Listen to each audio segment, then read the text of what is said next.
the NFL offseason in a lull, we're looking at the top free agents for the 2025 offseason. Last video, we decided to look at the top 10 offensive players, and so in today's video, we're going to look at the top 10 impending defensive free agents for the 2025 NFL offseason. But before we get into the video, I want to take a second to ask you to please subscribe to the channel, ring the bell for notifications. It really helps us out. If you're a fan of the NFL, you'll love this channel as we release multiple NFL-related videos every Tuesday and Friday all year long. Now, let's get back to the video. Now, this list is going to be the same as last video where we are not doing it in any particular order. This is my top 10 in no particular order list. And we're going to start out with Josh Sweat, defensive end of the Philadelphia Eagles. Josh Sweat is a fairly young defensive end for a very good Philadelphia Eagles pass rush who should start to get a little bit more playing time in that pass rush as they're starting to lose guys like Fletcher Cox who retired this past offseason. That being said, the Eagles have always had a significant amount of pass rush. They've had Josh Sweat along with Hassan Reddick. They drafted Nolan Smith. And then on the interior, they have guys like Jordan Davis and Jalen Carter, who they drafted in the most recent draft. So this is a team that has had no shortage of pass rush depth. And so while Josh Sweat has never been a 10-sack guy in the NFL, that's more so due to the fact that he just hasn't had the opportunity, but he has been quite an effective player and has made at least one Pro Bowl before.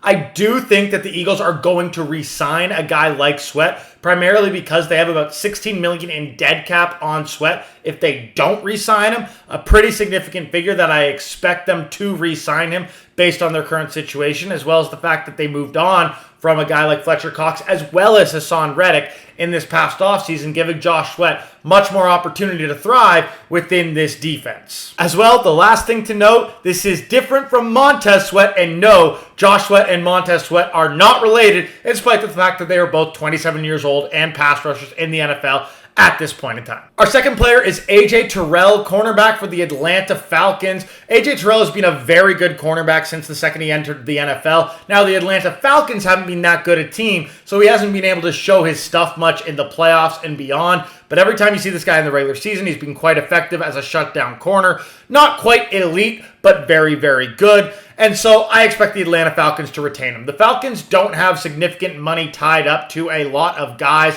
with the fact that guys like Kyle Pitts, Drake London, Bijan Robinson are all on rookie deals. It's also why they were able to sign a guy like Kirk Cousins this past offseason. And so I don't think there's going to be any issue for the Falcons in retaining the services of a guy like A.J. Terrell. The only question is how much money, and does it last until next offseason? I do think they managed to sign him before next offseason, given how important he is to the defense and the fact that Raheem Morris, the head coach, is a defensive-minded head coach. So I expect him to sign before training camp, probably in the next month or two. Third on our list is Talanoa Hufanga, safety for the San Francisco 49ers.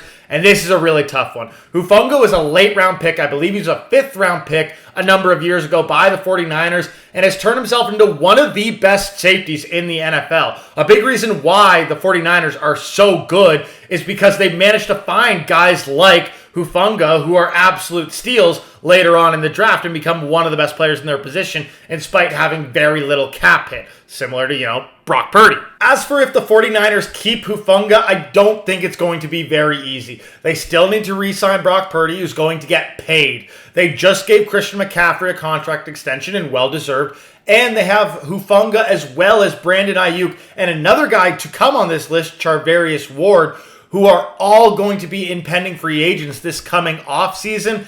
I like to think they do keep Hufanga, but I think they're only able to keep one of Hufanga, Ward, and Ayuk. I think it's going to be Hufanga, but they're not going to be able to keep more than one. Fourth on our list is Khalil Mack, pass rusher for the Los Angeles Chargers, and this is the easiest one to call. He's not going to be a Charger after this season. Khalil Mack was traded to the Chargers a number of years ago when the Chargers were really trying to compete in the AFC West against the Kansas City Chiefs. And they did make a couple of playoff runs in that time. Obviously, Justin Herbert's a great quarterback. It's a big reason why they made that trade, to try to bolster their defense. But Brandon Staley did not work out as the head coach. The team has underperformed seemingly year in and year out since they got Khalil Mack. And while Khalil Mack's ultimate stats look fairly decent, it's been really lifted by the fact that he's had like 5 sack performances and 6 sack performances and some absolutely baller weeks. But between those baller weeks, he's been kind of just average along with Joey Bosa, who should pose one of the biggest pass rush double threats in NFL history with their pedigree. But just seem kind of average. And so with the amount of cap hit that Khalil Mack has, the fact that the Chargers have a new head coach in Jim Harbaugh and are going to look to build into the future and not into the present, which they would need to be looking to do if they were to retain the services of a 34, 35-year-old Khalil Mack. And so with all that being said, I think Khalil Mack's walking after the season, and the Chargers are going to save a lot of money by letting him walk. The fifth player on the list is Charvarius Ward, cornerback for the San Francisco 49ers. I talked a little bit about Ward when I was talking about Talanoa Hufanga, and the fact is Charvarius Ward has been very good for the 49ers, but they cannot retain his services, Hufanga's services, and Ayuk's services, along with Brock Purdy, and still paying the rest of their roster, like Nick Bosa's big contract, Christian McCaffrey's big contract, Deebo Samuel if you pay him, George Kittle, etc., etc., etc. And so I think Hufanga is the most important guy of Ayuk, Ward, and Hufanga, which is why I think that they keep him. But that also means that Charvarius Ward will likely become a free agent this coming offseason. It's a similar situation to what happened with Emmanuel Mosley a couple of years ago. He was an effective cornerback with the 49ers, but the 49ers really need to pick and choose which guys that are going to get paid that they want to pay, especially with how much they have paid guys.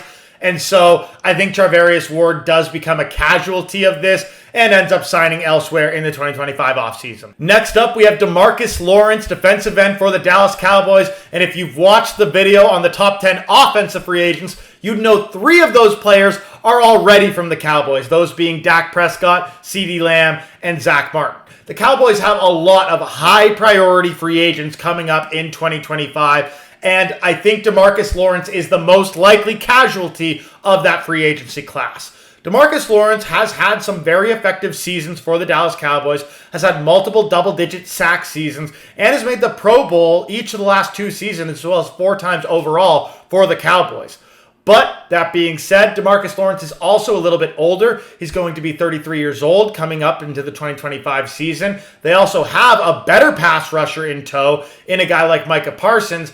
And I do think improving their wide receiver game, their quarterback game, and their offensive line game is more important than keeping their defensive end game in tow, with the fact that they already have Micah Parsons, who is probably one of, if not the best pass rusher in the NFL. And so I think DeMarcus Lawrence becomes a casualty and signs elsewhere in the 2025 offseason. Next up, we got Javon Holland, safety of the Miami Dolphins. And this seems like a no-brainer Dolphins signing, but we've seen some questionable decisions by the Dolphins management based on the fact that they really want to retain their offensive guys.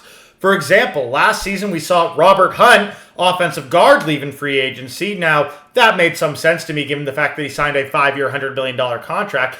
But what shocked me was that the Dolphins let defensive tackle Christian Wilkins go in free agency without even franchise tagging him.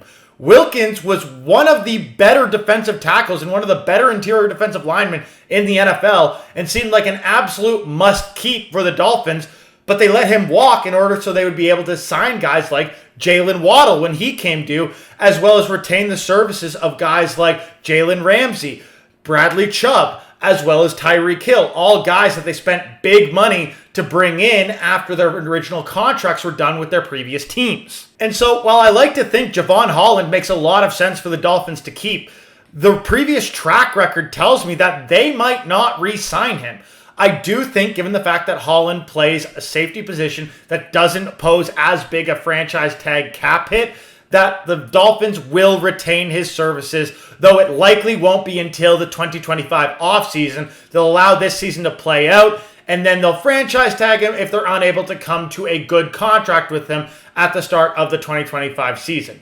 However, all that being said, it's really going to come down to how much they have to pay Tua. Because if they have to pay Tua a lot of money, Javon Holland might become a casualty too. Our 8th player on this list is Hassan Reddick, pass rusher for the New York Jets, previously the Philadelphia Eagles as pictured. And Hassan Reddick, in my opinion, is one of the most underrated pass rushers in the league. He has been a double-digit sack guy each of the last 4 seasons for 3 separate teams. The last 2 with the Eagles, prior to that the Carolina Panthers, and prior to that the Arizona Cardinals. This guy's been an absolute stud at getting to the quarterback, and I do not expect that to change with the New York Jets, especially given how good the rest of the Jets defense is. Hassan Reddick is a guy I 100% expect to be re-signed by the Jets. The fact is they do have some money left over, especially given the fact that Aaron Rodgers hasn't really forced them to pay him a ton of money. And they have some pretty good deals on guys like Sauce Gardner and Garrett Wilson, Breece Hall, etc., all guys still on their rookie deals. And so you should be able to sign a guy like Hassan Reddick to a short-term, high dollar figure contract after this season in order to retain his services for a couple more years, so long as he maintains his high level of quality play, which he has done for basically his entire career through multiple teams and multiple systems. And so I think Hassan Reddick will be signed by the Jets to stay in tow before training camp kicks off in 2024. Our second to last guy on this list is Nick Bolton, inside linebacker for the Kansas City Chiefs. Nick Bolton has been a revelation for the Chiefs. He has absolutely been one of the key cornerstones to turning around the Chiefs defense in 2023 alongside guys like Chris Jones, L'Jarius Sneed, and Trent McDuffie. Yes, the Chiefs have let a guy like L'Jarius Sneed walk, but they have shown they're willing to pay their core guys, much like how they paid a guy like Chris Jones this past offseason. I think that Nick Bolton is absolutely a core guy for this team. And while the Chiefs are in a little bit of cap tightrope situation, I think they will find a way to pay a guy like Nick Bolton, though I don't expect it to be until the 2025 offseason when they have the looming franchise tag to use over a guy like Nick Bolton. That being said, the Chiefs will have to sign one big-name free agent going into the 2025 offseason because Creed Humphreys, center for the Chiefs, is also coming due in 2025, and you can only franchise tag one player. So it'll be interesting to see what happens, but I don't expect either of these guys to sign before the 2025 offseason, and I expect one of these guys to get put on the franchise tag, similar to what happened with Chris Jones and L'Jarius Sneed. And yes, maybe the Chiefs end up franchise tagging and trading a guy, but I do think they'll manage to keep both these guys in tow, and that's a big reason why they let a guy like L'Jarius Sneed be traded away this past offseason. And the final player on our top 10 defensive free agents for the 2025 offseason is Budda Baker, safety for the Arizona Cardinals. Budda Baker has been one of the lone bright spots for the Cardinals team over the last number of years as they've gone through seemingly rebuild that failed to rebuild that we're going to see what happens with that now. And so I think the Arizona Cardinals definitely keep Budda Baker in-house. They don't have that many guys they need to pay. They already let a guy like DeAndre Hopkins walk previous season to last. They let Hollywood Brown walk this past season. Yes, they have paid Kyler Murray, but I think they still have the cash available to pay a guy like Budda Baker, given the fact that they really don't have any other massive big-name contracts on their roster. Their head coach, Jonathan Gannon, as well, is a defensive-minded head coach. And so I always believe that those defensive-minded head coaches will prioritize keeping defensive talent in-house, as opposed to many of the offensive-minded head coaches who may often let those guys walk in order to retain their top offensive talent. Either way, I don't see a world where Budda Baker leaves. It could stretch out into the 2025 offseason, but I think it's more likely that Budda Baker and the Cardinals come to a contract agreement prior to training camp of the 2024 offseason. But that's it for our top 10 impending defensive free agents for the 2025 offseason. I hope you enjoyed the video. If you did, remember to leave a like and a comment below. Helps us out a lot. Either way, I'll see you all next time. Peace!